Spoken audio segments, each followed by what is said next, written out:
listening to the House by the Video Store podcast.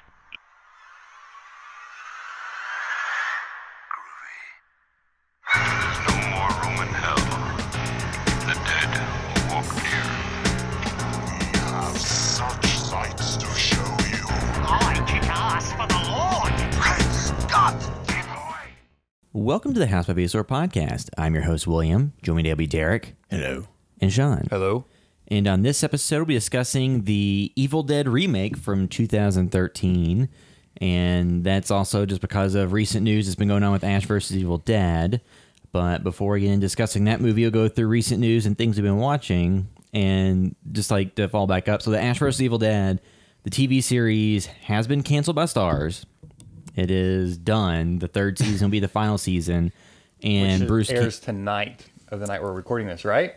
Yes, it'll air on Sunday, April 29th. So unfortunately, recording this episode and the next one on the same day, so Yeah. we won't be able to give feedback on that. Yeah, maybe we'll go back after we've watched it and say, do an episode or a special or just a one-off video about it. But the series has been canceled. Bruce Campbell has announced that he's officially retired from the character because after the show got canceled by Starz, there were people who tried to start up campaigns like, oh, we'll get Netflix to pick it up. And then Bruce Campbell had said, he's like, no, I'm retired from Ash, Ash Williams as a role of a lifetime. And he thanked everybody that gave him the chance to do it. And, he said, give Starz, applause, not jeers. They gave the show 3 seasons, which was, if you were to equate it out, it was about enough, 15-hour-and-a-half features. Yeah. The only thing I'll say about anybody ever being done with a role is if there's ever so much money thrown at them that they couldn't say no. Money, and everything please. and everything's right. Yeah, but they'll probably do it. But I don't it's think not going to happen with this at this point. No, because like Daniel Craig with Bond, when he said he was done with Bond, and they said, well, here's $50 million. He's like, well, maybe I'm not done with Bond. But I think nobody's going to do that with Evil Dead. Well, kind of like Harrison Ford Han Solo. It's like, well, here's a truck full of money. He's like, oh, okay. I'll do it. Yeah, and then they broke his leg. And he has to say that because of the way fans are. Yeah. They've been wanting him to come back forever. The stuff to come back. He has to say definitively, even if he thinks, even if him, Sam Raimi are like, hey, you know what? Maybe we'll do some weird ideal in 5 years about an even older Ash and totally disconnect it. Maybe they think pie in the sky, they'll get back together and do something totally different. But he had, either way, I don't think they're ever going to do that. But either way, he has to say, I'm done with this character forever because people will be bothering him at every single convention. Yes. Like, you have to say, no, I'm done. They're still going to bother him on it for the first well, year because or he two. has said multiple I times. would have a sign next to me that says, I'm not playing Ash anymore. Do not ask. He's had multiple, he has said multiple times, definitively, he will not be in a Bubba Hotep 2. Yeah. He has said because him and Don Coscarelli disagreed on the direction of the movie, and they amicably decided to, just continue to be friends. They didn't need to work on it together because that would be like an issue. So he just said he wasn't going to be in it, and that was that. And people still ask him, and he said that 50 times. Mm-hmm. And every time he still gets asked, when's Bubba Hotep 2 coming out? And he's like, I don't know, but I won't be in it. I mean, how old is that film? It's over. It came out in the early 2000s. High school. Yeah, Yeah, so it's at this point, 15 years old. There was the poor Bruce Campbell. It's a blessing and a curse that people won't let his old roles go because the fans stay there for things he did, But then again, they do not let it go. Yeah. And he has more in him than just Bubba Hotep and Ash. Obviously, he's done a lot more, but I think that's why he's saying he's retired because he spent 3 years on this show. Why not give something else a go? You know what I mean? Well, Maybe they even have another idea they're developing. Hopefully, because we all really enjoy him, so hopefully this could springboard into something better, or something that is more mainstream. Because you would like to see him. He's going to be the doorman in Homecoming, Spider-Man Homecoming 2. Whatever he's in, you want him to be successful because we like him so much. It's hopefully this springboard him into something that's maybe not just on Starz. It's actually on something that's more accessible. Well, I mean, too, you have he was on Burn Notice for the run of that show, and then was on Ash vs. Evil Dead. So hopefully, he had the small part on Fargo as Ronald Reagan, and Burn Notice. And like I said, did I say Burn Notice? Oh, I don't know. Notice of the Burn. Yeah, he was on Burn Notice for however many seasons that ran. He had the TV movie, The Fall of Sam Ash, and then had we were talking about doing Sam one, Axe. and you were like, no, I don't want to do that. The My Name is Bruce. Yeah, and he did Man with the Screaming Brain, and then one other one too, I think. at the same time. We did that alien invasion thing Yes. for sci-fi. Yes, and I think Man with the Screaming Brain was also sci-fi. Yeah. I really like that one actually. Well, actually, his best role was that orangutan movie where he got his eye ripped out or whatever. Oh, Congo. Congo, yeah. That was We need to off rewatch screen. that. Well, he We need to rewatch he was in the opening of that, and he's supposed to be a bigger part. But then they decided that they just wanted that's happened to him a bunch seemingly. Yeah. I had not seen Congo since it was probably new on HBO when I was like Last 8. time I watched So- Congo, it was, if you're familiar with the Dixie Highway area, it was like when the movie theater still existed by Target that's now closed. Yeah. Oh, the dollar Yeah. theater. Yeah, I remember going there and Yeah. seeing it. Well, that was because that was And back Taco when Bell The had movie the- has not got any play on TV really. because Taco Bell had that big promotion where they had the little plastic watches. Yeah, It I was a remember huge those. film when it came out. It's so weird that it like people still know what that movie is, but Yeah. I don't know. I want to revisit it. Yeah, but yeah. So Ash vs. Evil Dead is canceled. The third season finale will be the end of the show. So hopefully, like I said, none of us have seen it. Hopefully, it's a definitive ending that wraps it up and doesn't leave it completely open. But then again, the movies all left it open Look, at the end. If it's so- not, I want Wes Anderson to direct like the last 5 minutes and for them to do a curtain call. And just like the ending of Aquatic or The Life Aquatic. And if not, then But I would think, from what I've heard, like people on the show like knew that when the ownership of the network changed. I'm not sure what point in production they were at or all that, but it sounds like they may have been aware that the third season may have been the end because the first season of Ash vs. Evil Dead ended kind of open. The second season ended where you had like an opening for a new show or to do like another season, but it was, an ending. So I'm wondering, I would assume the third season has an ending too that could be open for future things. This episode has like a pretty big threat. Like it seems like they are almost teeing it up for an actual ending to almost Yeah. this thing that has had almost spanned 3 seasons at this point. Well, like as Blade Discussing it reported that what their information said was that a planned fourth season, if it had happened, would have been a future post-apocalyptic season. I was about to say I wouldn't be surprised if this one ends with him getting sucked through a warp. Like Yeah. Evil Dead 2. Well, I think that they are just going to have to do something because, they realized the third season, they introduced the daughter, but aside from that, keeping him in that location was kind of treading water a little bit. So need to do something new, but or they could always just go with the Bob Newhart show rule. And it was just, all a dream. All a dream. Yeah. And he wakes up in like 1970, whatever, whenever the So first movie is here's supposed to take here's my place. pitch. He gets sucked into a portal and he ends up in the lodge with Dale Cooper in Twin Peaks: The Return.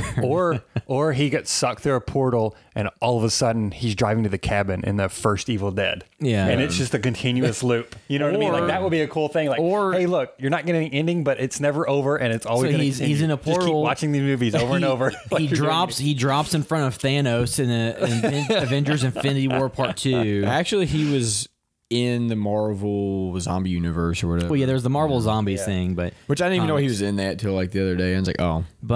yeah, like it did make me sad when the show got canceled. Yeah, and him saying I'm retired forever, which good on him. I'm really glad it came back. I never would have expected that. Like something we fans thought about for a long time or was wanting for a very long time. I mean, yeah. that span of time was from what, 93 or whenever Army of Darkness came out until, as far as getting an on-screen Ash in any major way. And two, when Sam Raimi got the gig directing the Spider-Man movies, Bruce Campbell had those small cameo roles, or relatively large cameo roles in the second and third one. But when Sam Raimi did that, they're like, well, he's directing these movies, are making hundreds of millions of dollars. Maybe he has the clout now to get whatever he wants made. Yeah. But I think people still don't realize because you did one thing that made a lot of money, they don't give you money for something else. As they said, Scorsese and like Francis Ford Coppola, they've had dream movies that they've never been able to make before. Yeah. You know what I mean? Like I think Francis Ford Coppola, there's one he's never been able to make. Scorsese, I think Silence was one of his dream projects that he finally got to do. Yeah. But I mean, look how old he is. You know what I mean? Like you don't He is just get old to as say, dirt. hey, look, me and these other guys really like Ash, so we're going to make a $100 million Army of Darkness sequel. Like it's just not going to happen. Yeah. But I'm glad it came back. I've really enjoyed the 3 seasons. However this ends, it's been awesome. Well, I did, since it's on Netflix, season 1 and 2 are on Netflix, I did start rewatching season 1, and that first episode just feels like such a larger budgeted, more cinematic episode than everything else. But that's just part of it of, Sam Raimi directing, longer runtime, and I'm assuming more money poured and into money it. typically does get put into budgets a little bit, or palettes a little bit higher. But also, too, something that I was thinking about watching, just thinking about it ending, that I really liked about the way that series started was that they really played up to him being old. And that was a lot of gags and stuff. Yeah. They kind of get away from that, really. And now he's just a badass hero mostly. You know what I mean? Like, they may make jokes, but it is not at all stopping him from being like the biggest hero there is. When before, you know, like he was like pulling out one of his fake teeth and like, you know, I don't know if he had back pain or what, but like, I wish they would have really played they into had that him more. Wearing essentially like his medieval His style girder. Yes, girder. like Spanx. And then he had the dentures. And that very much seems like a conversation Sam Raimi and Bruce Campbell would have. Like, Sam Raimi would think, oh, that's really funny. Ash is like, my friend Bruce Campbell is old and fatter now. Let's make that part of the character because, you know, he obviously put some of the old Bruce Campbell into the original Ashes. You know what I mean? So it's like they got away from that because I feel like Sam Raimi had less involvement, and suddenly it was fans making it like how they saw Ash in those earlier films. Like, oh, he's the badass hero. Let's just do that. And I don't know. That was a big charm for me when the series started. Well, it was kind of that took out the bumbling aspect a little bit. a little bit, yeah. I mean, obviously he still does a little bit of that sometimes, but for the most part, it's like Ash is here to save the day. So is it more like because I've only watched the first season. So is it less like the second Evil Dead and where I mean, the second season is more like the second Evil Dead, I would say, because it's more there's around still a lot Michigan. of comedy too, for sure. But Yeah. it's but not. Army of Darkness is where he it's became not- like the it's Duke not- Nukem type character. It's not as much Army of Darkness, and it's not. I don't know. I mean, Well, 'cause obviously he's still an oaf, but Because the first season they go back to the cabin, the second season they do, and they directly tie into things from Evil Dead 2. And then the show itself they're around like Elk Grove, Michigan, and it's got, some huge comedy moments and set pieces and things. Like the second season I thought was really good, and the third season's been different, but I still think it's good. But and the third season really ties in from what I remember. I'm already like blanking on some of the things that happened just because we watched this remake right now. But if my memory serves me, some things heavily tie in the third season from the old movies too. Well, like there's some callbacks to certain Well, things and connections. because I think he finally referenced when he went back to the medieval times. Yeah, in like Army there's some Darkness. stuff.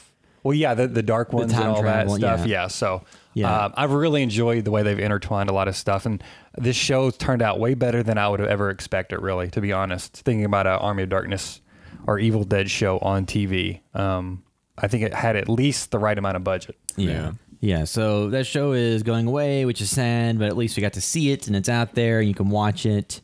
So we'll probably come back and, check in and say something about the finale once we've seen that. But then also quickly, so with no spoilers, so you two guys had a chance to see Avengers Infinity War this weekend. I have not. So here's who dies. So it is gonna be, huge, this is huge box office. Yeah, and this is no spoilers at all. Yeah, because I don't want to know anything about the movie. I didn't even watch the full trailers. Well, but do you think that it was that the buildup of all those films leading into this? Do you think that was worth people's investment and time of watching everything? we still have another movie coming. You know what I mean? Yeah, Next year. there's more going on. I too. know people keep saying they took 10 years to build up to this. I don't necessarily know if that's Well, I don't think that- No, I'm okay. not saying you. I'm saying, but like a lot of fans, and it's like, well, I would say that this really to me started at Avengers. Well, this I think storyline. because I don't think they really set there 10 years ago and said this is our end point. Well, they said here's our cinematic universe. What they did start building was the characters. They started building like Tony Stark 10 years ago. And obviously he's been a central figure in a lot of these movies, not even just his own or just the Avengers. The funny thing about Tony Stark is they still have not. I think he's been in 8 movies. Or 7 or 8. Let's see, Iron Man 1, 2, 3, Avengers 2, Civil War, Spider-Man Homecoming, and then if you include the post-credit stinger from The Incredible Hulk, he's been in 8 movies. Yeah, because one more he ties Hugh Jackman, and which he's going to be in probably at least one more. But it's just funny because like I don't know, like, because anybody listens to the podcast know I typically kind of shit on some of the MCU movies for a little bit of the stuff that they do. This one to me, if you follow me on Twitter or anything, like I said something about it, but it's like I don't hate it. I didn't hate it. There's like, to me, it was like 2 movies. It felt kind of like, I'm just throw like, I know like Harry Potter and Hunger Games did this where they had their third movie was like, 2 pieces. Or the third book was split into 2 movies. Yeah, 2 movies. To me, this really felt like a 2-parter that they put into 1 part and then cut down. There's like 2 individual movies in this, and 1 movie has way better and more interesting character arcs and character plot lines and stuff, and one just kind of like look at all the stuff we got. And it's like, it's cool. But to me, there's just so much to consume during it that you don't get to spend enough time with what you really want. And then the other stuff they give you is just, I think, to like give you a spectacle. And it's like, well, I already got that spectacle in Avengers 1. I don't need it again because it's literally the same thing with just a different environment. So that kind of dampened it a little bit for me. But like, you know, I've talked to William and Sean about this. When I was in the movie theater, my girlfriend actually fell asleep during like one of the big battles. But then the guy next to us was like having a breakdown and like throwing popcorn, and like him and all of his friends are like really into it. So it's like for some people, it was a really big deal, but it's just such a long movie. If you're not completely invested in it, I think it can get boring. I'm not saying boring. It's just like it's tedious almost because of all the action. Because like you said, it doesn't stop. This is for me, it's the fastest moving 2 hour and 45-minute movie I've ever seen. Yeah. And it does benefit on them having set up some things. Obviously, you know, Thanos is the big villain. This is what some of this is leading to. But Thanos has always been like post-credit stinger, or, you know, he's been in some films a little bit more than others. But it's not like they've been gearing up to fight him. Like, obviously, some people don't even know who the hell he is yet. For me, like I loved it. I would definitely watch it again, and I may actually buy it. It is, 2 hours and 45 minutes is a long investment to sit there and watch over and over. I think this will watch better than the original Avengers. As far, even though it's longer. I think so, because I've watched some of the original on TV, and like even the battle in the original, I thought I didn't really like it that much. The bug things, like this one, I did love, like the ground battles and stuff like that. Like, well, the best part of the original Avengers was all the stuff leading up to the final battle. Yeah. And so this movie, it's so weird because there's so many fights and battles, but it doesn't feel like they're just thrown on screen for any reason. I don't feel like I feel like all of it is like, okay, I'm getting some context for this struggle going on, and now here's a struggle. And it's so many of these characters, and I know like some complaints, like your complaint about the Marvel films is like, oh, they're a little bit light and they all kind of feel the same. Yeah. Watching this, I was thinking, okay, this actually pays off that they all feel the same, because at any time in the movie you're watching one film, all of a sudden you switch to watching a Guardians of the Galaxy film, and it doesn't feel jarring. No. And it feels like their film. It doesn't feel like you just took these characters and put them in a different type of movie. Yeah. They're able to jump between characters, and you feel like you're watching, all of a sudden, Peter Parker's there, and you're like, oh, this feels like Spider-Man Homecoming for a second. Yeah. Like, it's so weird that. And I think it's a strong point now, and I see why maybe it was important to keep a similar tone throughout, because it doesn't feel like it's a gimmick or just something like, hey, we want to get these characters together, let's throw them on the screen, and it doesn't feel misplaced or just, I don't know, it does feel more planned than even I expected. And I think the way they wove so many storylines, and actually a lot of the other films, they may have not intentionally set up the T for this film, but the Russo brothers and everybody involved creatively with it, the way they were able to take elements of all these films that have happened even in the past like 4 or 5 years, and they were teed up, and now they're like making things pay off, or like integrating some of the stories, or were those left off where you thought maybe they just left off like that because that's what they did for that film, and that's fine. It's not in any super major way, but it's all like, even with the way, Ragnarok, have you seen that? Like, you think maybe, oh, this is like a one-off shoot Thor movie, but actually it's really good to see that movie kind of first before seeing this one. Like, it draws in so many of the Marvel films, and it blends them way better than I expected. Like, it's my favorite one of the Avenger films for sure. And it's definitely one of my favorite Marvel films. But it's also relies on all the other films. And normally I want to judge a film on its merits on its own, but I think this one, it's okay. I think in this case, they've done something different with the medium, doing these different films. For me, it's okay that this film does maybe rely on a lot of other movies to get the most enjoyment out of it. Because the payoff is good. It's not like it's just a bad movie, but you also have to watch a bunch of other movies to get any idea of what's going on. And I think they did an amazing job balancing so many characters and so many storylines. Like, it seems like a very hard thing to do. I guess just my biggest issue with this movie is that, like, and I guess the good thing is Avengers 4 is coming out next year. That should probably be, I think, the first. Or is it next year? Yeah, it's coming out next year, because there's no way they went. Normally I'm like, whatever. I walked as soon as the movie was over. I was like, when does the next one come out? Like, I cannot wait for the next one. I guess my only issue is so much movie, and it's like, because we're not doing spoilers, so I can't talk about much else other than that. No But spoilers. it's just like it's so much movie. I think when I first watched it, I was kind of but the more I think about it, there's certain things in the movie that I love so much in it that I'm willing to forgive anything with Scarlet Witch or Vision, because that is the most boring shit on earth. I don't think anybody goes in that movie liking them, and like. Well, it's just like it's just even like if there's you certain like, characters you just cannot. But care also about. too, though, it moves so fast. It's almost like watching like we talk about watching anthology films. Yeah. Like literally, you may watch 10 minutes of one character, but then you're off to another. Like it's. But just whenever that comes in the movie, Yeah. it's like it's when it to me it's like you're listening to an album and you just Well, I and think- it just like comes to a stop and you're like, how well, to me, it just seems like some of the characters, like I don't Scarlet care. Witch and Vision, have just not Weak, got a lot of boring. screen time. Yeah, to like nobody really- cares. For me, I didn't care about them a whole lot. Nope. There's But nothing I to like care them in about. this film. Yeah. They made me like them more in this film. I don't, because it's kind of like And they didn't have to yeah. spend a lot of time on it. Yeah, luckily you don't spend a lot of time on it, Yeah. but to me, any And I- time at all yeah. they were on screen is like when it immediately just came to a halt. But, Could have been a little more Black Panther.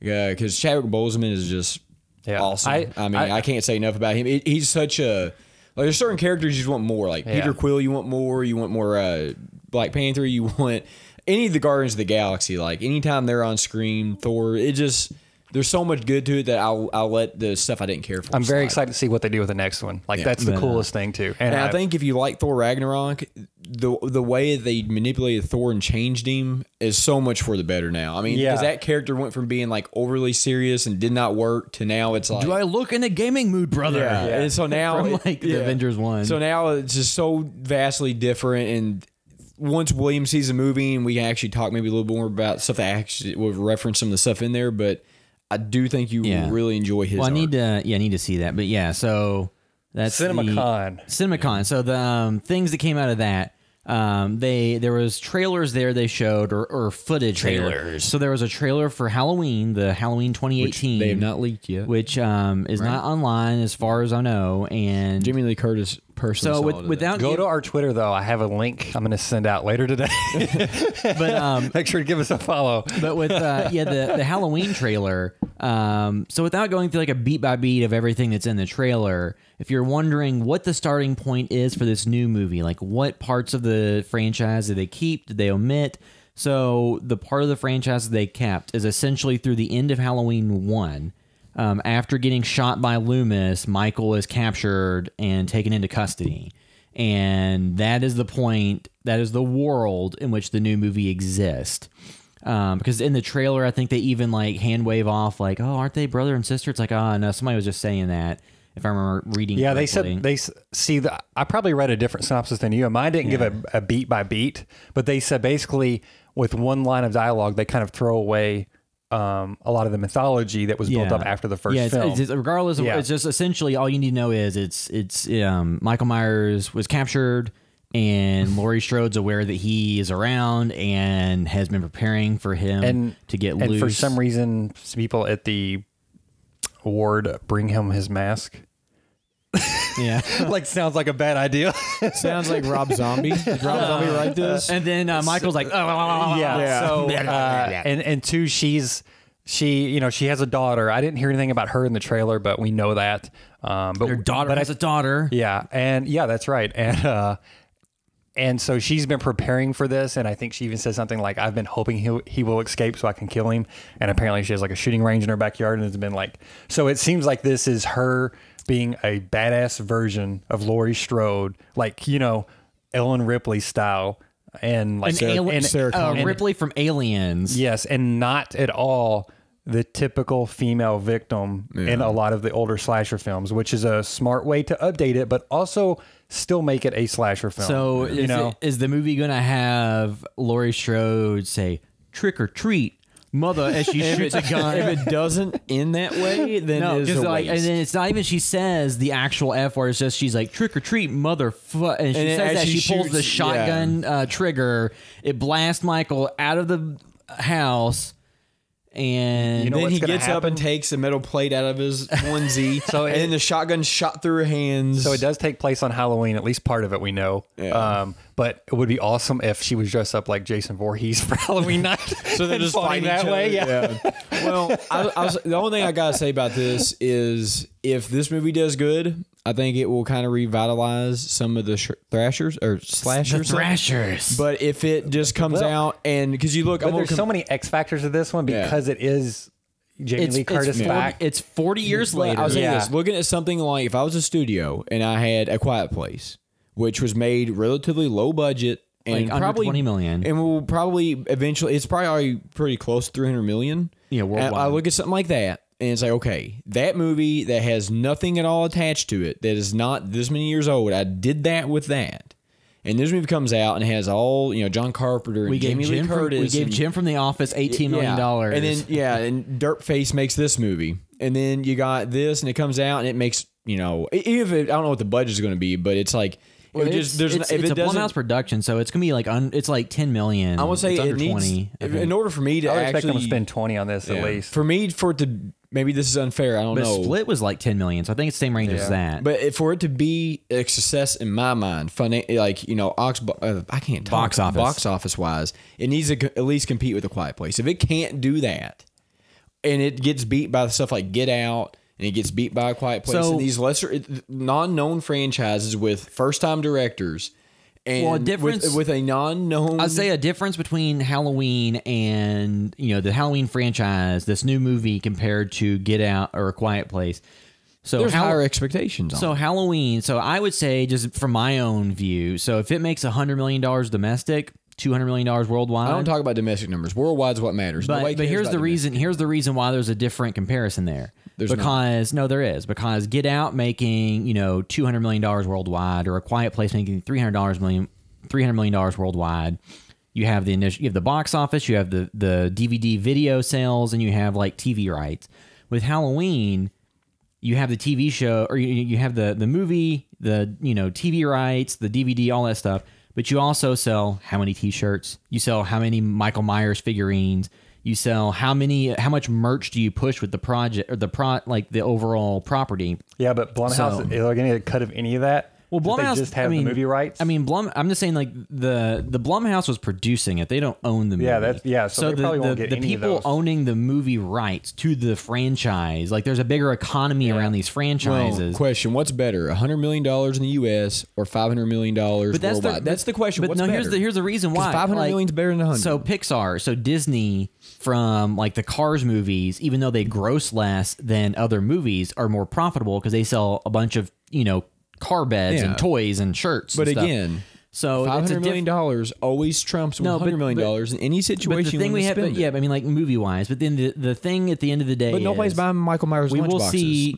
Well, but they are selling. No kids going to have a Michael also, Myers too, bed sheet. This movie will boost it a little bit temporarily, but people are always buying Michael Myers stuff Yeah, too. that- You know what I yeah. mean? Like it's not like it's coming out of I nowhere. mean, like too. that's the reason why a lot of these franchise properties continue to get pushed, though, because there's all the economy attached to them. But so I just think that at the end of the day, if the budget for it, because I don't think it's been officially revealed. When you think about Split, was James McAvoy was the one big lead, almost all interior locations. You know what I mean? Yeah. Like this has Jamie Lee Curtis. Don't know what she got paid for it. John Carpenter in the score. He took some money. That's sure as hell. You know what I mean? Then you have what's her name that's playing the daughter, Judy Greer. Judy Greer, and probably a lot of Judy Greer. exterior locations.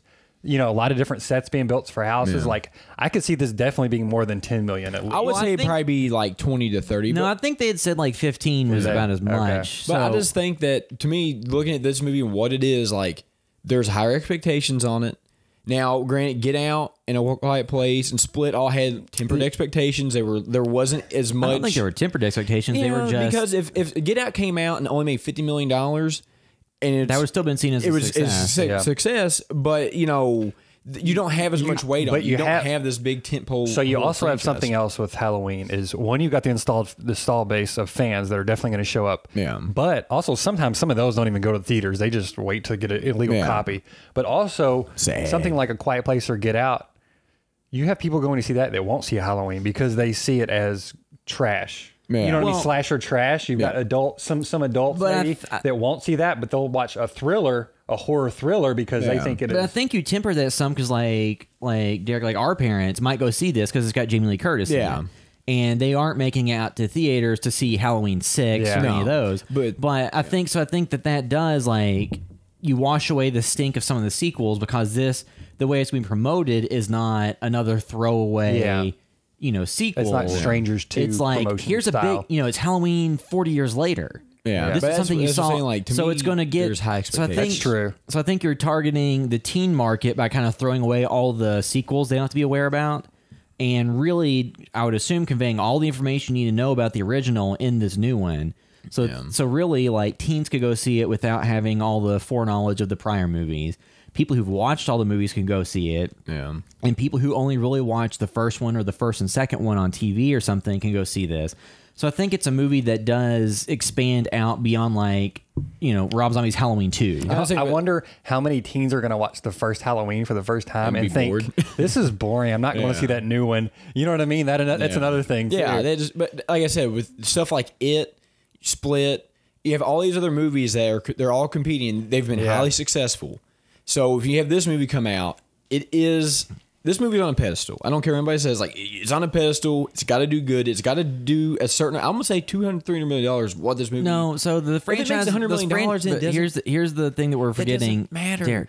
If you get beat by A Quiet Place, then it's like, come on, man. The 40 years. slasher franchises have never done $200 million worldwide. I think if it does 150, they just had a movie about a worldwide, clown it's a eating huge kids success. make like $700 million or something, right? So I mean, you look at that and it's like, if a movie about a clown that eats children can make that, this movie with should Jamie call Lee it Curtis, Stephen King's 40 John years Carpenter's of Halloween. pedigree, should be able to do that. And if No, it I think it doesn't, should be able to do. If it's a good movie, it should be able to do 100 million. But that may be optimistic. It's none going of to these have a stigma of being a trashy slasher Well, the film. thing Even is- Jamie Lee Curtis is in it. I'm not saying, I think you're absolutely right. There are going to be some people that show up that watched it 40 years ago.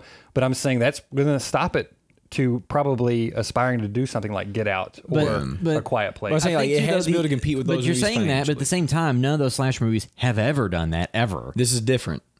Well, I Because mean, to be fair, like Halloween, if it does Purge numbers, I think they're fine. if Because that's what they cost. If it's in the same price range as the Purge election year and it does the same box office, I think they're fine because those are seen as huge successes. The only thing I think makes this different is that you have somebody like John Carpenter reattached to it. You have somebody like Jimmy Lee. But I think, it's too, different. that if you only brought- reaches a certain, Yeah, but John to me, Carpenter only it's reaches like- a certain. I am interested to see what he does with the score. Yeah. First film he's scoring. like in a John very long Carpenter time. at the end of his career is a little bit different. But I just think looking at all this stuff and Halloween's been, it is the tentpole of slashers. Like that is probably one of the best of all time. It kind of really started that genre. I know you can say Texas I think Chainsaw. if you're but- looking at the non-adjusted box office comparisons, like I think this will do. I think the new Halloween will do better than the 2009 Friday the 13th. yeah, I mean, I because think those movies are trash, and that it's like. and I mean that was a movie that did big. It did. Yeah, but it still, did over I like 50. that movie in It did theaters. like over 50 But- million in the opening weekend. Yeah. It just dropped like an absolute rock the next Because couple weeks. because it's one of those movies. It's just like a.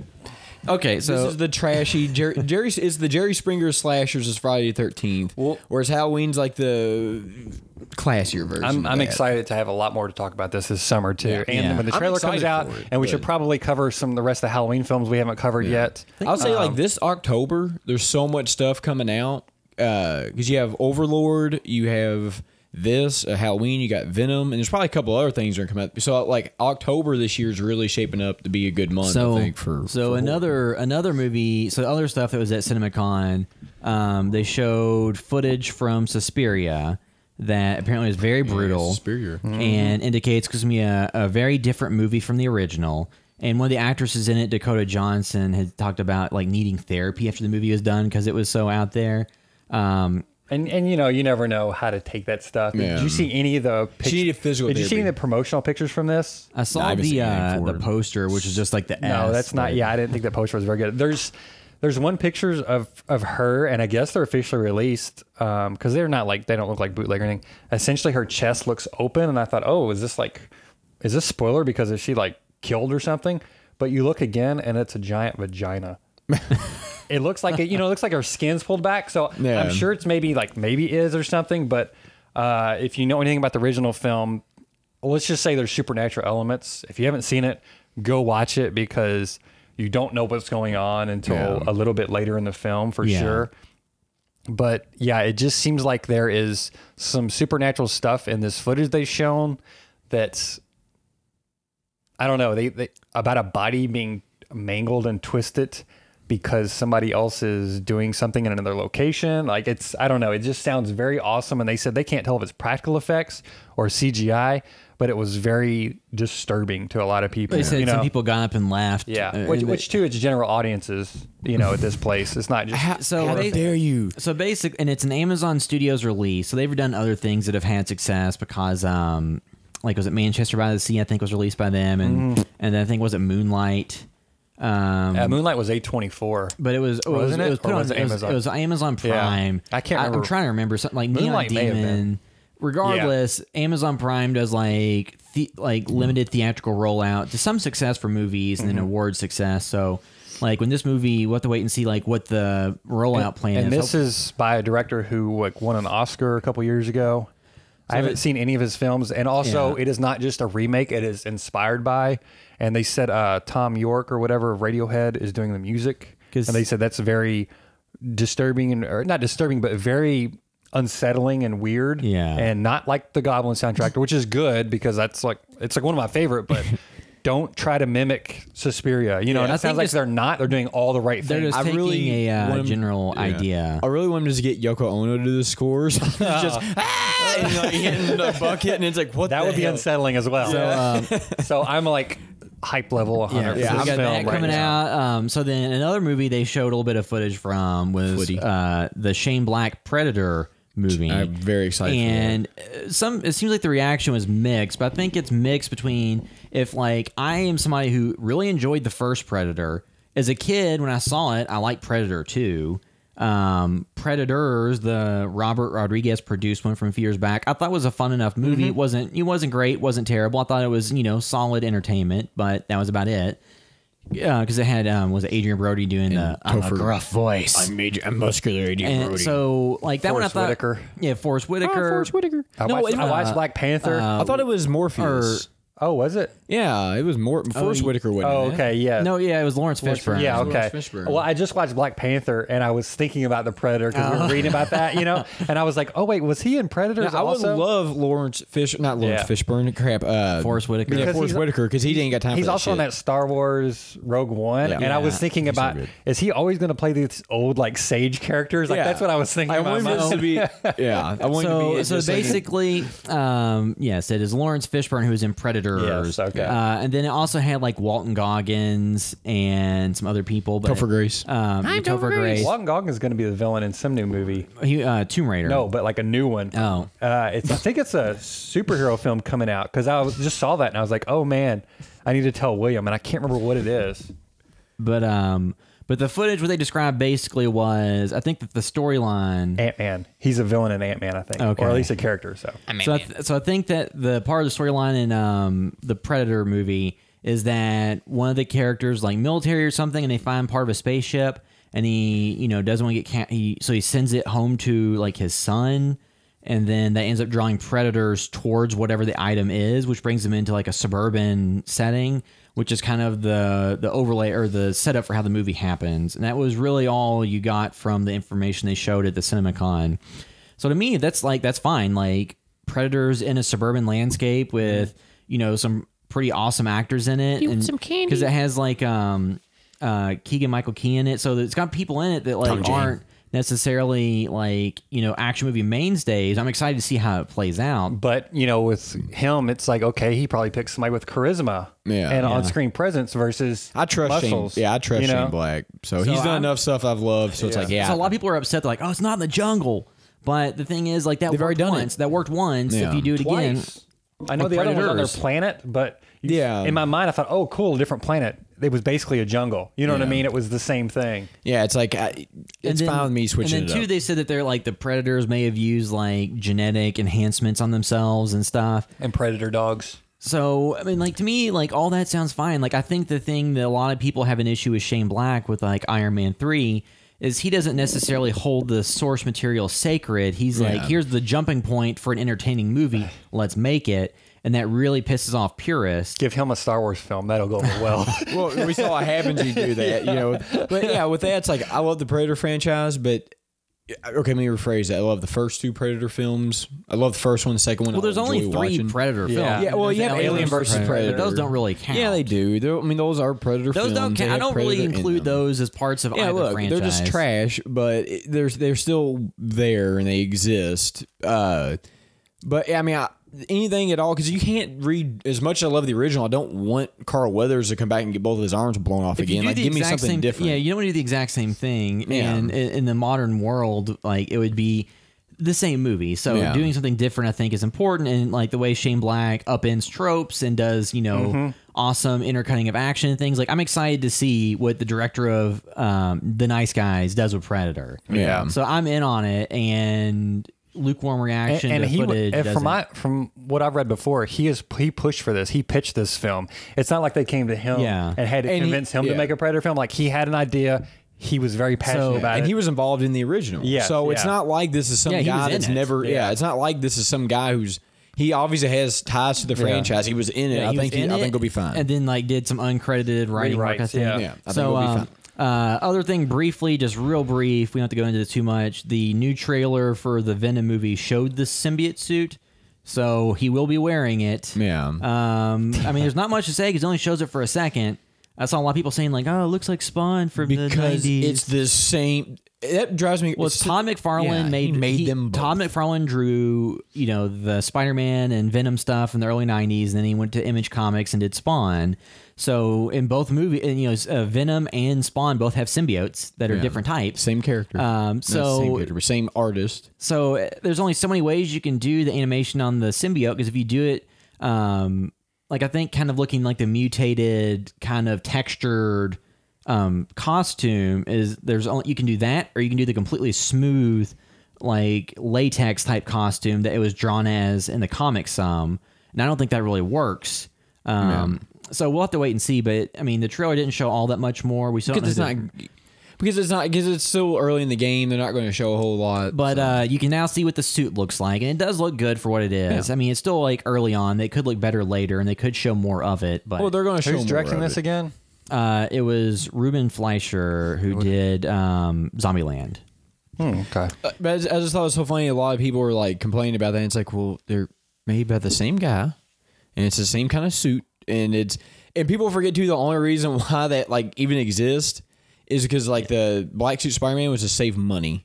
It was because they didn't want to print color stuff. So it's like, Well, there was a contest to design a new suit, and that was one that won out of the Secret Wars or something. But yeah, so that's out there. So and I think the poor guy who came up with that only won like $100 or something. And Oh then, my god. yeah, so it's like Maybe he got a job in the industry. Nope. Hopefully. no, he didn't get anything. He got like $100 or something, maybe $500. It was not much, and got nothing else off of it. Do it for the love of the game, man. Yeah. But yeah, so I think that'll wrap up all the discussion of what we've been watching in recent news. Now I can move into our review of The Evil Dead from 2013. And we'll do full spoilers throughout because it's 5 years It's a old. movie. Yeah, it's a few years old. It's hard to talk about it without getting into the specifics of the gore. And I think it's a movie too that's interesting to revisit after Ash vs. Evil Dead, because I went back and read some of the IMDb reviews on this, like the user reviews. And it got a lot of 1 out of 10s from Evil Dead fans. It's got a woman in it. And, well, it wasn't that so much of anything that wasn't Ash and anything that wasn't the Sam Raimi originals was going to make people be very upset who are fans of the series. Because at the time, you're taking into context the fact Evil Dead, 1 and 2, Army of Darkness, by Army of Darkness like 93. After that, there was no new Evil Dead content. And then in 2013, people are thinking, well, this is if this does well, or, this is the last gasp of the franchise. So then when it was a remake that went in a little bit different direction, then people were upset because it didn't give them what they wanted, and they wanted Bruce Campbell.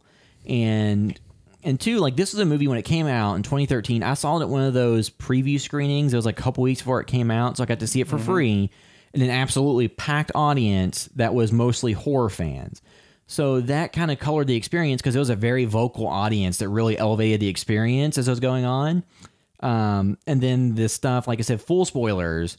The credits, like midway through when it stops doing the music and then it starts playing the tapes from the original, like the Doctor or the Professor Nobi tapes from the original. I was like, oh shit, that's from the. And then at the end, you see the silhouette of Bruce Campbell's face say "groovy." like most people, that alone was worth the price of admission because that was the only thing I they'd was gotten. so hyped on that. My wife was like, I think girlfriend at the time, I don't remember, but she was like, seriously, we sit here for that? I'm like, yeah, like, but also watching it now, it is such a small thing compared to we got an entire series, Yeah. but it was still like a cool thing. Well, if it's and been everybody something was you've been hoping that wanting, there would be a sequel where Ash and Mia would be together, and this is from the director, Fede Alvarez, that did Don't Breathe. And he's doing the new the for Sony. He's doing the new I forget which the title it is, but the new Girl with the Dragon Tattoo movie. Oh yeah. So I think you have the context of a lot of people viewed that at the time through the lens of this is the Evil Dead that exists. I'm pissed that it doesn't have Ash. But now you have Ash vs. Evil Dead. You have 3 seasons of it. So you've seen Ash come back and you've seen him fight the Deadites and you've seen him revisit stuff from the original movie. So this movie doesn't have to service that. No, it's his own This thing. does not have to service your lust to see Bruce Campbell's Ash because that's already happened. But this movie wasn't intended in for that. 2013 that hadn't happened. Yeah. So I think a lot of the original fans of the Evil Dead, like I was a huge fan of the series, as we're all, all of us are. Yeah. And I didn't hate the movie because I'm like, this isn't the same thing. The movie has its own problems, but the problem, isn't that it isn't Bruce Campbell directed by Sam Raimi. Yeah. And I think that the show existing has now alleviated all that. And I think a lot of people who really hated it could rewatch it and then come up with their own opinion separate from that. But again, like I always get a little aggravated when people hold on to stuff too much because it's like this is its own thing. It is not anything. It is Evil Dead, but it's not the original Evil Dead. It's standing on its own legs. I actually really enjoyed this one and put it in the same regards as I really enjoyed it. I enjoyed it in the theaters. The gore and just like the movie had a bunch of red herrings. You didn't really know who's going to be the lead. It definitely had some nice throwbacks to the original. I mean, I don't know if you're a fan of the Evil Dead franchise. I don't know what you could hate out of this movie. Yeah, I mean, I saw it in theaters at the time too. I didn't see the preview screening, but we saw like a Baxter with a pretty big crowd of horror fans, and people were cheering at the end. I liked it quite a bit when I saw it. I was like, yeah, I'm happy with the way it turned out. That was pretty good. But I never bought it, and I never cared to watch it again until now. Yeah. And Don't Breathe was another film we were excited for. I didn't love it because I don't think I did not like the way the characters were written, really. They didn't have to be likable characters, but I don't know. And now watching this, I realized, okay, that's why this film didn't stick with me too, because aside from Mia's, like the third act with Mia, none of the characters, they all feel very generic. They were just fodder to die. Some of them They do, but I'm just saying, like, that's when you think about films you actually really love, it's always because they have great characters. Well, Yeah, but to be fair, like the original Evil Dead, all the characters sucked in it. I mean, I don't. There was no development. I like that film, but I don't rewatch that one. Like I rewatch Evil Dead 2. Yeah, because I rewatch like Evil Dead 1 and 2. Like I rewatch Army of Darkness every now and then, but I watch 1 and 2 mostly. But rewatch the 2013 Evil Dead. So I think that something that's a through line between like this movie and Don't Breathe is that there are plot developments that once you think about it, you're like, wait a minute, what? Because without really spoiling Don't Breathe, like at the end of that movie, the way it plays out, you're like, oh, why didn't some people find all this stuff like that? And there's all these. So this movie, the characters essentially, you start out with a cold open. That is like a girl that's running through the woods or whatever, and she's taken to this basement in the cabin, and they do a ritual to burn her because she's possessed by the spirits, and essentially she's a deadite. And there's a group that's using the book to perform a ceremony.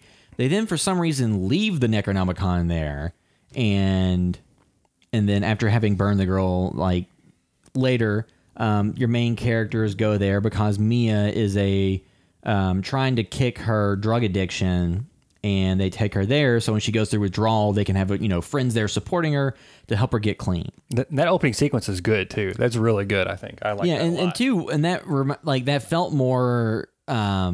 Not that it was directed by Sam Raimi, but the Sam Raimi stuff with Drag Me to Hell and things like that. Yeah. Like this felt more like that. Watching this again too, I'm surprised at how much some of this felt like Sam Raimi. Even just the crash zooms on like the doors closing or opening. Yeah. There's like that hard, like that single source hard directional light on things on the ground. You know what I mean? Like the hard shadows and stuff. Like there's so much of that, more than I even had remembered at the time. Again, I only watched it that one time in theaters, but But for me, I think the cinematography and some of the action that he directs is phenomenal. Like it's an awesome looking film. I'm assuming the woods are a built set, all of it is, I assume. So obviously they're able to take more care and time with it than they were able to back then. Yeah. But I think visually and sometimes what he does with the camera is amazing. It's just the story parts. It makes you wonder how he's going to handle a girl with a dragon tattoo, because those are much more story based. Yes. Yeah. I'm really interested to see what he does with that. But visually, I think this film is like phenomenal. It's an awesome looking film. Love the color. It just, it still feels fresh and new this 5 years later or whatever. Well, I think something that I regard this film very highly just on the horror level, because like there's certain scenes where like I always talk about what do you remember from the movie, and like the turkey cutter scene where the girl cuts her arm off, like the tongue scene. I remember the tongue that. scene, and when like that's The still nail painful to gun. watch. Yeah. And when the first girl I think turns and the guy goes in the bathroom and she like cut her face open with the mirror, it's like that stuff's good. It's disturbing. It's unsettling. It's stuff that you remember. And he's good at that. Yeah, and it's like 4 or 5 years later, because I've seen the movie a couple of times. It was on like AMC Fear Fest, and I've obviously I watched. I'd like to see what the TV version of this is. It's very edited, but they still show some of it. But it's just one of those things where it's like, those are the things I remember. And to me, when you're watching like an Evil Dead, because this is Evil Dead 1, not 2, so it's more Straightforward horror. Yeah, so it's like more about the gore and the unsettling stuff, and this had that. Like this to me had the unsettling images, had the weird crap in it that you wanted to see. The only comedy in this one really comes out of the excess of gore. Yeah. Because in the theater, I remember people laughing Because it is over the The top. nail gun scene. Yeah. When that kept getting shot, like people were laughing because it was just so over the top. Yeah. And two, I remember it being advertised at the time as the scariest movie ever made and all these things. Well, And- every movie ever is the scariest movie ever And made. it was funny because I was having a conversation when I was talking to Julie about this the other day or yesterday when I was talking to her about the movies we're covering for this week. I mentioned The Evil Dead, and she said she still hadn't seen it, and she didn't want to because the trailer and all this stuff talked about how scary it was and all the gore.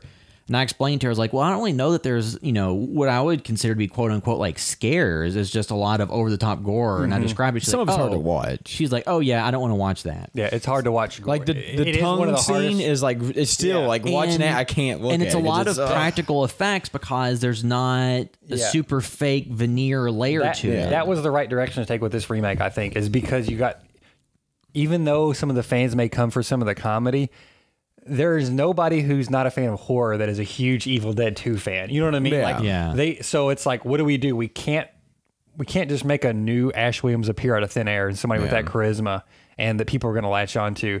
So what do? We go hardcore on the stuff that's hard to watch. Yeah. And they knocked did. that out of the park. Yeah, and for I sure. can't think of another movie that like, because like, what's the idiot movies with the puppet, the Saw? Like those, was gonna say, Puppet Master? Those stupid. No. But like you got like Saw, because this movie is almost on the torture porn level on some stuff.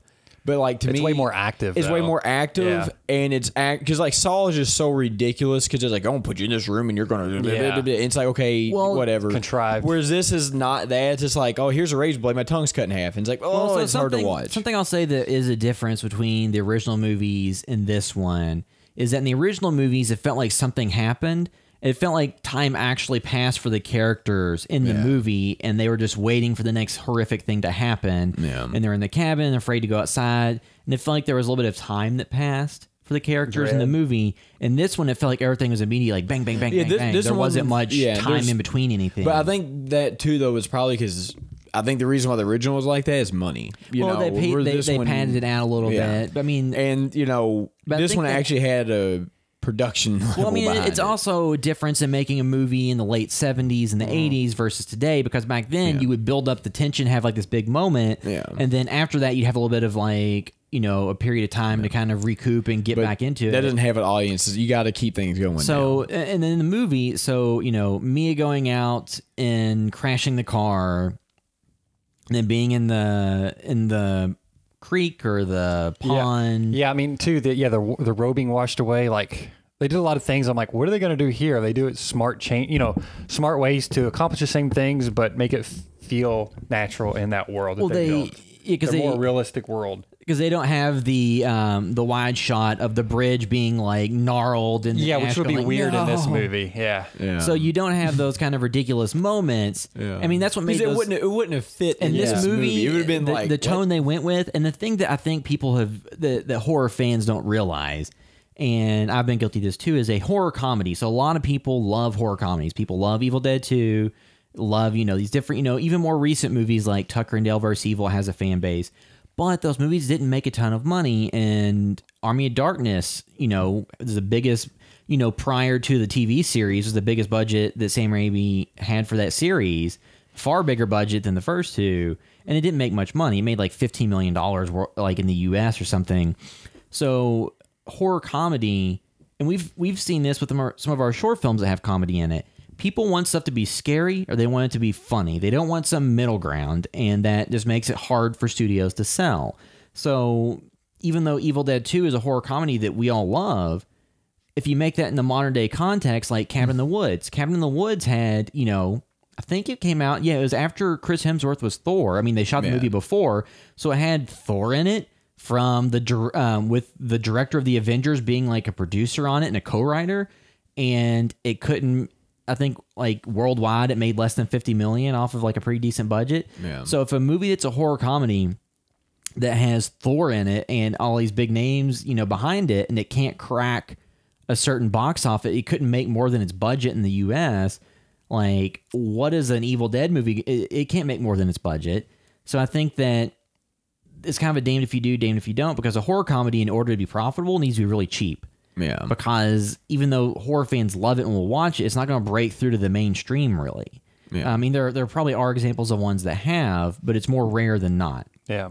Or it's not flat out slapstick comedy like Evil Dead does it. Yeah. Also, like Get Out is very funny, but it is all set in this unsettling type of funny. You know what I mean? It's like Get Out, to me though, the more I think about it and having rewatched it, it kind of almost like fits in the original Evil Dead 2 kind of world, because this is the way it feels. Well, I think with Get Out, you have a funny character.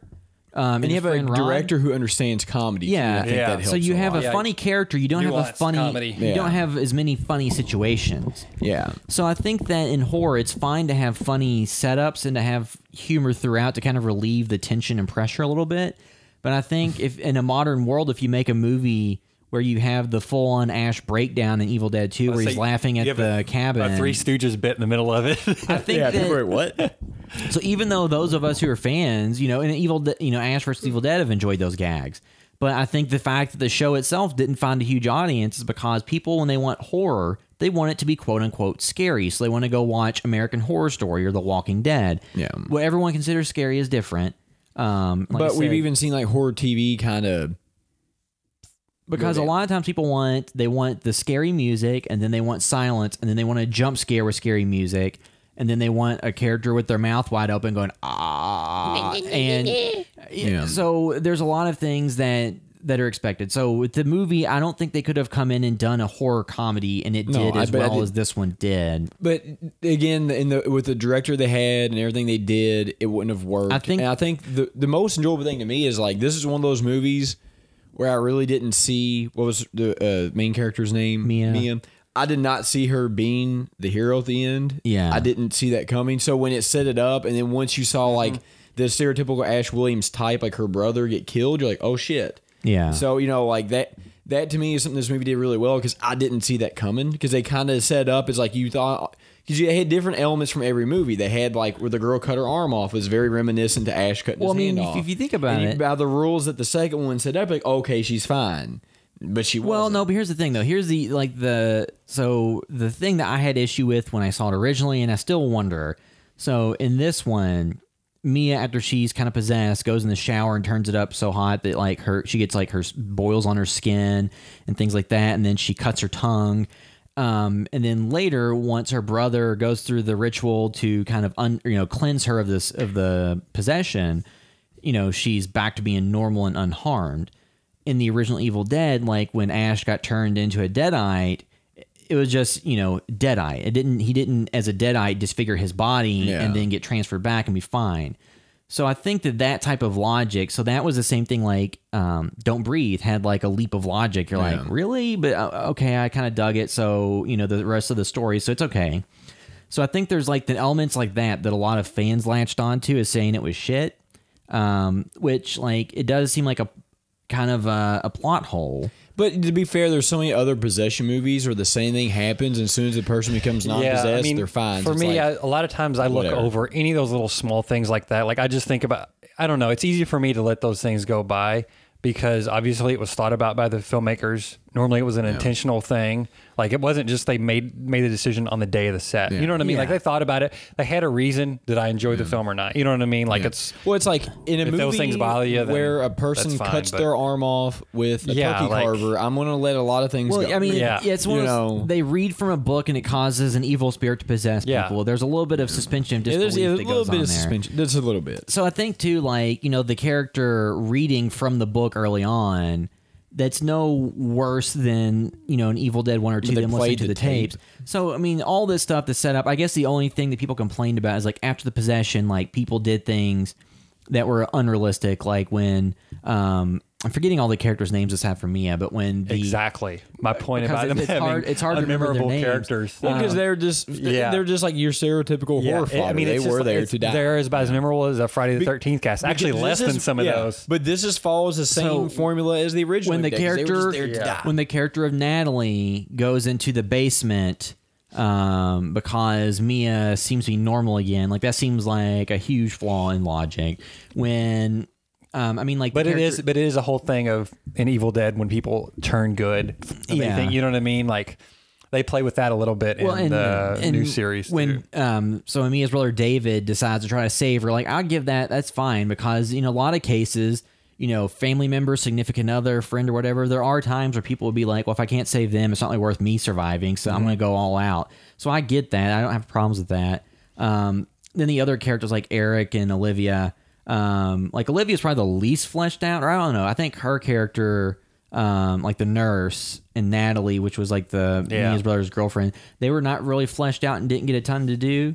But then you had moments where, like when the character of Natalie cut her own arm off, it's like, oh, is she going to be the Ash in this one? Is she going to be the survivor? It's like, no, it's just hanging off. That's where I enjoyed this movie, though, because it gave you so many moments. You're like, okay, like the guy that originally read the book, you're like, okay, that's going to be the guy. Yeah. And then, nope. And then, the brother, oh, nope. And it's like, okay. Then it just, that's what made it fun because you kept waiting for that Ash character to come in because you can't do Evil Dead without it. And you didn't, and to me, honestly, the first time through, you kept thinking, there they go. Nope, that's not. Well, they did some similar things to the original Evil Dead in that they had the switcheroo of main characters because the original went from Scotty to Ash, and this one it went from David to Mia. But in the original, it was only because they couldn't. The only one they had access to was Ash. Yeah, because Bruce Campbell. I mean, so there's more like one of those happy accidents. But then this one was more planned, and then they had the callbacks to the original series. You had like the woodshed, and then you had like the chainsaw. So you had enough callbacks tree going up the.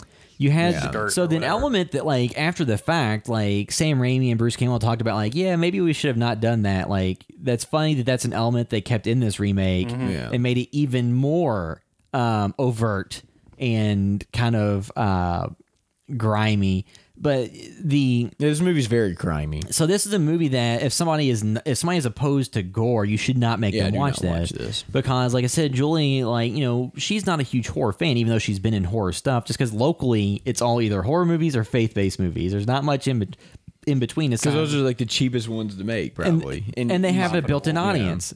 But she did not want to watch this movie based on the description of it and what's in it. This movie takes both faith and horror. Read the good book of the Necronomicon. There you go. I remember like a lot of the. We should start a church of the Necronomicon. a lot of the complaints with the movie was you had nonsensical characters. But here, let me finish. You had nonsensical characters, over the top gore. That was all just in service of like titillation and scares. But I think that probably the exact same thing that non-horror fans said about the original when it came out. Yeah. So I think the difference is it's, nostalgia glasses. I love the Evil Dead franchise. It's one of the things that made me want to get into filmmaking to begin with. Yeah. And so I hold those in very high esteem. But I watch this like, well, this isn't the same thing. This isn't shitting on the legacy of the originals. No. It's just taking that concept and making it for a new audience, because the original Evil Dead, as much as I love it, probably doesn't scare an audience of 17-year-olds today. Just because you've seen such better effects and makeup and everything since then. This film seemed like it was made to scar people, teenagers, which I'm sure it was effective at. And whenever you market anything as the scariest blank of all time, you're going to get backlash for that, because it was scary. But here's Every the movie thing. ever But is here's the the scariest thing. movie ever. Do they give a shit about backlash or box office? Yeah. The studios will take the backlash all day long Yeah. if they're getting people in the seats, at least fooling them enough. Yeah, because the movie, I just get so the movie made $97 million worldwide off a budget of $17 million. So profitable enough that I'm surprised the sequel was never made.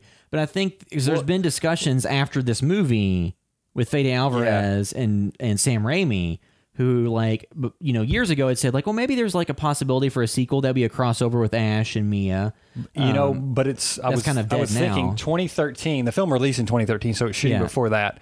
I mean, you think they were probably starting to talk about shortly after this Ash vs. Evil Dead TV That came out in show. 2015. Yeah, so. it was an amazingly small gap that in my mind seems much bigger. Yeah. So maybe it was the box office success that they thought, hey, look, there's some fan base for this. Let's do a show. It'll bring in the old fans. But it's amazing how close those were together, because it seemed like they were so far apart in my mind until I looked up it does feel like it was, but it's just funny how as you get older, 2 years really is a When did long we time. start this website? Was it 2014. Yeah, 2014. Okay. So it was it was only a year after Yeah. the The film came podcast out. started in early 2015. Yeah.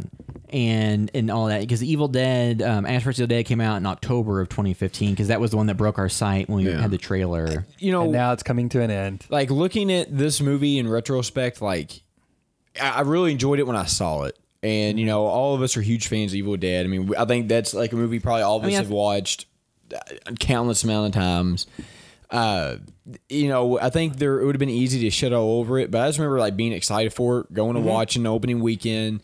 It's one of those movies I walked out really happy. Yeah, it's one of those movies where I walked out really happy, and I hadn't watched it for a long time. Then it came on AMC Fear Fest or something on cable TV during Halloween past year. I watched it, and I still enjoyed it, and I watched it this time and I still enjoyed it.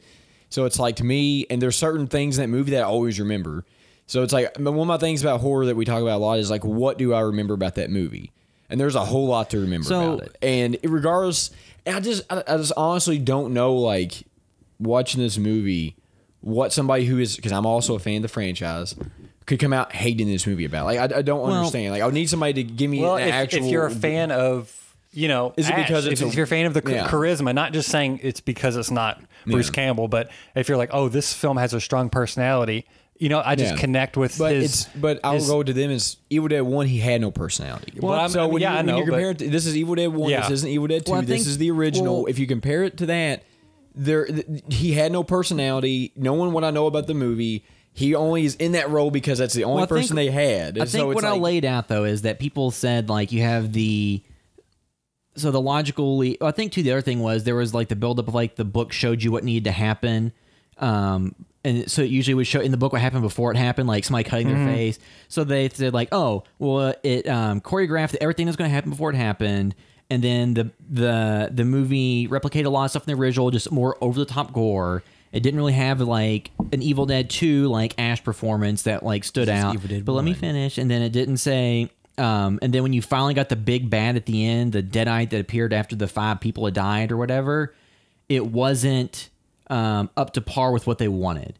Because I will say the one weakness to the movie is, the movie doesn't have the charm to it that the originals did, just because, nostalgia makes it where nothing will ever have that charm. But this one to me, Sean, you said, and Derek, saw it when it came out, didn't really think about it too much after.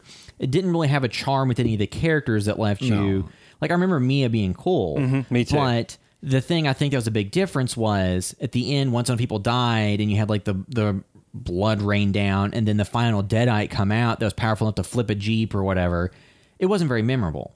It wasn't as memorable as Henrietta from Evil Dead 2. No, it wasn't but as it's hard to do. but it wasn't as Yeah. it wasn't even as memorable as some of the smaller creatures within Ash vs. Evil Dead. And I remember, liking Mia a whole lot. Like, I liked Mia in this film. But watching it again for the first time since I saw it, she is not really any character I care about until the very last 10 minutes of the film. But you walk out with that last great 10 minutes and you're on that high and you think, hey, you walk out with a favorable impression. And I'm not saying the rest of it is bad at all, but she really, became an active character at that point. Yeah. And yeah. that's what, But I think I would have liked that a little bit. I like that the reversal comes kind of at the end, but I would have liked her to be more active, maybe, 35 minutes prior to it and get the last whole, 1/3 of the movie of her kind of taking lead and maybe even having some more people around and her, you know what I mean? Just something else besides people dying off one by one. Because it seems like there's very little time for any of the characters to really let it sink in what's happening. Yeah.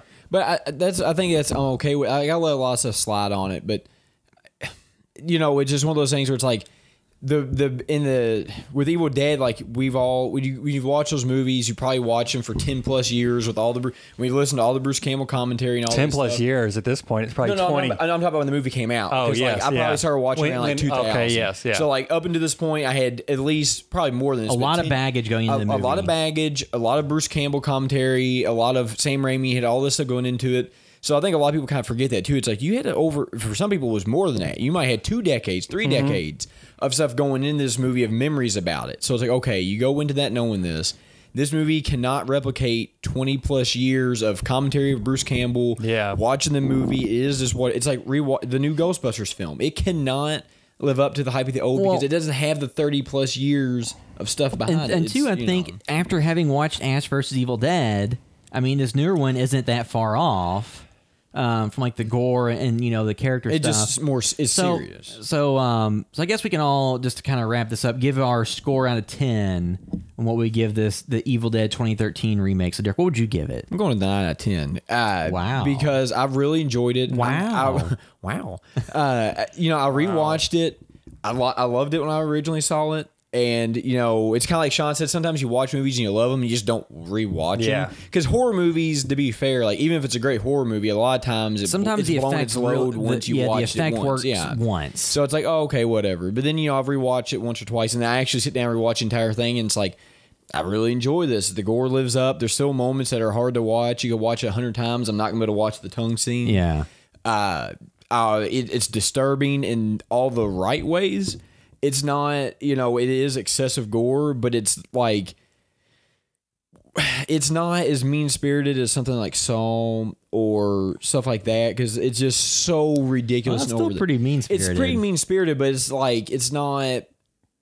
I don't know. It's just something I can deal with. Somebody's more. not reveling in watching somebody. Yes, cut their nobody's always getting sympathy. Yeah. You know what I mean? Yeah, It's not just- nobody's getting their jollies all watching this in the movie. So it's like that to me makes it not as mean spirited. Nobody, everybody's trying to help everybody. yeah, nobody's actively like you said loving it, and just the fact that the red herring stuff of who's going to be the hero, that's something you can't replicate, and when you watch it again. But the first time I remember that, it's like, oh shit, never mind. Oh shit, never mind. Oh shit, never mind. Oh shit, never mind. So it's like that to me. It's not a perfect film. Yeah. But as far as a remake goes, I just don't know if you could get something much better than this. It's something that as hold as highly as especially Evil It Dead. was a very fine line to walk. Since you've had the show, But I'm throwing the show I'm out just saying, 'cause I you've enjoyed it before. unshackled from any of the expectations of it's the only legacy of this series. So, Sean, what would you give it? When I first walked out of the theater, this is like a roller coaster film for me. I have a thrill watching it once, and then I'm kind of good. But walking out of theater, I probably would have at least given an 8.5. Yeah. Now I'd probably give it maybe a 7.5. I don't know if I would give it an 8. It's weird because it's on a different level. I do enjoy it, but I don't ever really care about watching it again. but it's a weird thing. It's a weird thing. So I would almost just give it an 8, but yeah, between a 7 and 8 maybe. But I also again, I don't really care about watching this for another 5 or 10 years. You know what I mean? Yeah. There's movies like that. Yeah, so when I, you said, when I came out of the theater, like I said, a lot of times too with horror, your experience can greatly exaggerate or, so seeing it in a packed theater, people that were super into it, I came out, I would have given it an 8 for sure, just the experience of it. Rewatching it now, it's still a solid 6 to 7, there's enough gore and stuff in it. If you unshackle it from the expectations of an Evil Dead film, you just go in and watch it as a movie that exists in its own world. Like, it's got a ton of gore that in and of itself is disturbing. And just flat out one of the best looking horror films That's the in thing. a long time. When you go back and rewatch like, it just looks it holds so up. good. And that's horror movies. A lot of them just don't do. They don't. Yeah, it looks good. The effects look great. Yeah. The only thing I would say that really is a knock, or like some of the knocks of it, in my opinion, are there are no real great performances that you come away and just like that leaves you thinking about it. I do like when Mia's really scared, like in her bed, like they're in here with us. Like that was great. That was like one great like scene. But most of it was, really forgettable. Well, it doesn't have the charm that makes you come back and rewatch it. The original ones to me are rewatchable movies because even though for the time they were gory, now they're not. Yeah. So you can watch it and it's not really disturbing. This one, even I watching like the scene with like the syringe being stabbed around the eye. Yeah, that's so. That's hard to watch, and like the tongue. So a lot of that stuff is still like very effectively done. And it's hard to do that, to make something cringeworthy nowadays because we've seen so much, and that's why I kind of rate it a little bit higher because it's like even though it falls on something I really in love with, it does a lot of things, that a lot of other films don't do. It works for me. So, and, yeah. I mean, so I think I still give like 6.5, like an effective but flawed remake. Doesn't show the legacy of the original at all. It's just, its own thing. And I really like that they kind of... I think people, if they reevaluated it now, would probably have a little bit different opinion they did in 2013. But yeah, I think something I like too is it did have the female lead. And it was a surprise, and it wasn't like something they beat you over the head with. It was a nice thing. It wasn't like, look what we're doing. It was just like, it just kind of flowed naturally. It worked. It didn't feel like, it didn't, because sometimes like I feel like things get forced regardless of who the lead is, male or female. Yeah. This didn't feel that way to me. It felt like in the way it worked, it worked. And that like hero image at the end with her with the stump through the chainsaw, like cutting in its head is like phenomenal. And her covered in blood. Like it was awesome. So great. Yep. So that'll wrap up our discussion of Evil Dead. If you're listening via iTunes, you can do us a huge favor and leave a review that helps other people find the podcast. We always enjoy seeing comments on YouTube, or you can send us an email at podcast@houseofvideostore.com. You can find all the work we're doing at houseofvideostore.com. You can find links there to all our social media accounts, Facebook, Instagram, Twitter, YouTube, all those places. Make sure to follow us on all of those so you can keep up with what we're doing. If you want to find us specifically on the internet, you can find me on Twitter at William Caps. You can find me at Instagram and Twitter at MetaWorldEric. William, are we having something come out on Monday? Which will be the day? Well, this will be after. Yeah. This will be released after. So there'll be a new short that's out on YouTube and Facebook that we've released called Sneakers that you can check out. So make sure. Very short. Yeah, it's under 2 minutes, but it's also like it's promo for the site in general, but it's also its own little self-contained short, and it's got its own little backstory, so you can see it and let us know what you think. And I'm @LevinSean on Twitter. Yep. So that'll bring this episode of the House by Video Store podcast to a close. Thanks for listening.